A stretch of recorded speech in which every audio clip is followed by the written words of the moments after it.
હવે જોઈએ સમાચાર વિગતવાર તો ભાવનગર શહેરના કાળાનાળા સમીપ કોમ્પ્લેક્સમાં બેઝમેન્ટમાં આગ લાગતા અફરાતફરીનો માહોલ સર્જાયો હતો। નાઇસ બાળકોની હોસ્પિટલમાંથી અને પેથોલોજી લેબોરેટરીમાંથી આગ લાગતા અફરાતફરીનો માહોલ સર્જાયો હતો। સ્થાનિક યુવાનોએ રેસ્ક્યુની કામગીરી હાથ ધરી હતી। બાળકો અને વૃદ્ધોને સુરક્ષિત રીતે બહાર કાઢવાનું શરૂ કર્યું છે। ચારે તરફ અફરાતફરીનો માહોલ સર્જાયો છે। આગ લાગવાની ઘટના બાદ ફાયર ઓફિસર પ્રદ્યુમન સિંહે જણાવ્યું કે 19-20 માણસનો રેસ્ક્યુ પણ કરાયો છે। કારુભા રોડ પર સમીપ કોમ્પ્લેક્સમાં આગ લાગી હતી। આ કોમ્પ્લેક્સમાં મોટે ભાગે હોસ્પિટલો છે। કોમ્પ્લેક્સના બેઝમેન્ટમાં આગ લાગી હતી ને પછી આખા બિલ્ડિંગમાં આગ પ્રસરી હતી। 5 ફાયર ફાઇટર અને 50થી વધુ કર્મચારીઓ આગ બુઝાવવાની કામગીરીમાં લાગ્યા છે। ભાવનગરના કમિશનર એનવી મીનાએ જણાવ્યું કે કોમ્પ્લેક્સના ગ્રાઉન્ડ ફ્લોર પર કચરામાં આગ લાગી હતી। એના ધુમાડાથી હોસ્પિટલના દર્દીઓને અસર થતાં તેમને અન્ય જગ્યાએ ખસેડવામાં આવ્યા છે। આગને લઈને કોઈ જાનહાનિના સમાચાર નથી।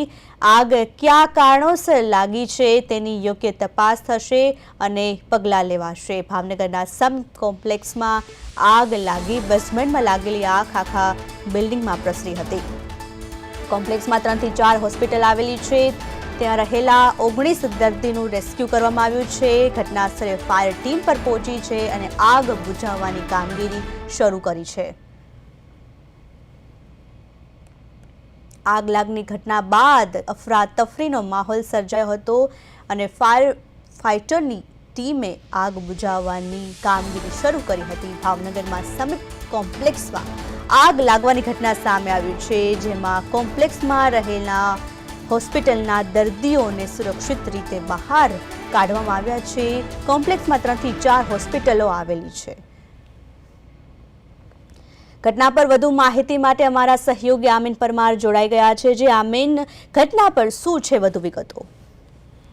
જી, ચોક્કસથી જણાવી દઉં કે જે ભાવનગરની અંદર જે આગની ઘટના બની છે તે આગની ઘટના એટલી વિકરાળ બની હતી કે જે આ કોમ્પ્લેક્સની અંદર આગ લાગી, બેઝમેન્ટની અંદર બેઝમેન્ટમાં આગ લાગ્યા બાદ આગ એટલી વિકરાળ બની કે જે હોસ્પિટલો આવેલી છે 2-3 અને પેથોલોજી લેબોરેટરી પણ ત્યાં આવેલી છે અને તેના અંદર પણ આગ લાગી હતી ને આગ લાગતા અફરાતફરીનો માહોલ સર્જાયો હતો।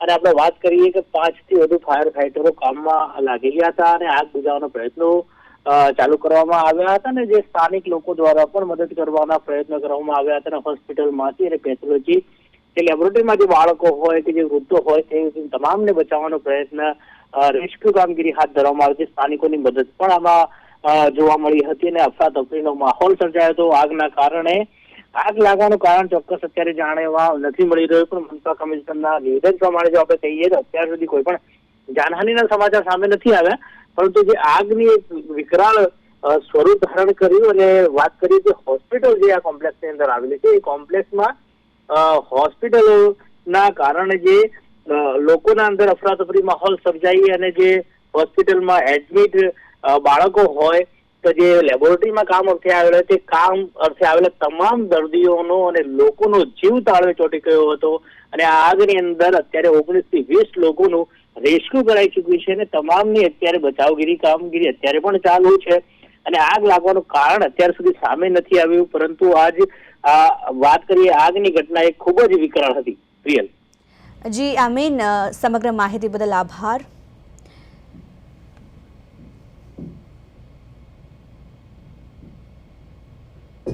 તો સમીપ કોમ્પ્લેક્સમાં જે આગ લાગવાની ઘટના બની છે, જે કોમ્પ્લેક્સમાં 3 થી 4 હોસ્પિટલ પણ આવેલી છે, બેઝમેન્ટમાં લાગેલી આગ પ્રસરી હતી ને જે બિલ્ડિંગમાં આગળ વધી હતી, જેનાથી લોકોમાં અફરાતફરીનો માહોલ સર્જાયો હતો।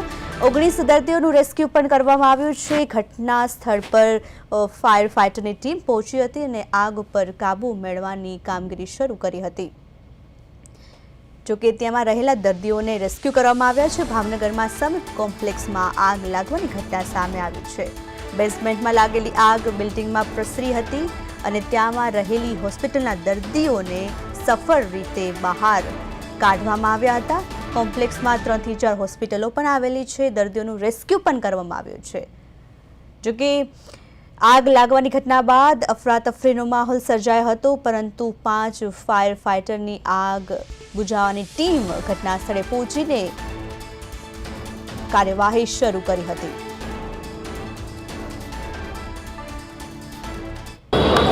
કાળુબા રોડ ઉપર આવેલી એક બિલ્ડિંગમાં આગ લાગેલ હતી. તુરંત ફાયર બ્રિગેડ સ્ટાફ ઘટના સ્થળે પહોંચેલ છે. એમાં લગભગ 19 થી 20 માણસો ફસાયેલા હતા. એને આપણે લેડરથી રેસ્ક્યુ કરીને બહાર કાઢેલ છે અને આગ કામગીરી પૂર્ણ કરેલ છે અને અત્યારે કુલિંગ પ્રક્રિયા ચાલુ છે. કેઝ્યુઅલિટી કોઈ નથી. જે કાંઈ માણસોને કાઢ્યા એ દર્દી લોકો છે અને એને બીજી હોસ્પિટલમાં એડમિટ કરવા માટે લિફ્ટિંગ શિફ્ટ કર્યા છે. બેઝમેન્ટમાંથી આગ ચાલુ થઈ હતી અને આખા બિલ્ડિંગમાં ઘૂસી હતી અને એની હિસાબે સ્મોકની હિસાબે રેસ્ક્યુ કરીને બિલ્ડિંગ ખાલી કરવામાં આવેલ હતી. અત્યારે પૂરી સ્થિતિ પૂર્ણ થઈ ગયેલ છે અને કુલિંગ પ્રક્રિયા ચાલુ છે. 19 થી 20 માણસોનું રેસ્ક્યુ કરીને બહાર કાઢીને બીજી હોસ્પિટલમાં લિફ્ટિંગ કરેલ છે. કામગીરી ચાલુ છે અને એને હિસાબે જે ટીટીએલ કરવાનું લેવાની રહે એ આપણને સરકાર આપે છે, ઓર્ડર થઈ ગયેલ. નવું ફાયર ફાઇટર આવ્યું છે, તેનો આજે કોઈ ઉપયોગ થયો છે કે કેમ? એ રેસ્ક્યુને કામગીરી માટે ઉપયોગ કરવામાં આવેલ છે.